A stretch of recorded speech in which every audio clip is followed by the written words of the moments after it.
নমস্কার। আজকে পাঁচখানা উপায় বলবো আপনাদের রাহুর জন্য। এই উপায়গুলো যদি আপনি করেন আপনার রাহু অতি অবশ্যই ভালো ফল দিতে শুরু করবেই করবে। নাম্বার ওয়ান, কাঠের চিরুনি। কাঠের চিরুনি যদি আপনি কোথায় পান সেটাকে আপনি ব্যবহার করুন, নিজের চুল আঁচড়ান, দেখুন আপনার রাহু ভালো ফল দেবে। 2 নম্বর হলো কর্পূরের তেল, নিজের স্নানের জলের মধ্যে দিয়ে স্নান করুন, আপনার ভালো ফল পাবেন। 3 নম্বর হলো সরকারি হাসপাতালে গিয়ে ওখানে জল কিনবেন ক্যান্টিন থেকে, ওখানে বসে আপনি জল খান, দেখুন রাহু আপনাকে ভালো ফল দেবেই দেবে।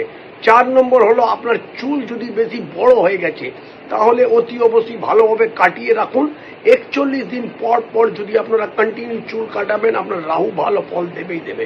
আর লাস্ট 5 নম্বর হলো যে আপনি আপনার নখ, পায়ের নখ হোক বা হাতের নখ বেশি বাড়াবেন না, নোংরা কোনোদিনই রাখবেন না, দেখুন আপনার রাহু ভালো ফল দিতে শুরু করবেই করবে। এই 5টা উপায় মেনে চলুন, রাহু দ্বারা আপনি নিশ্চিন্ত ভালো ফল পাবেনই পাবেন।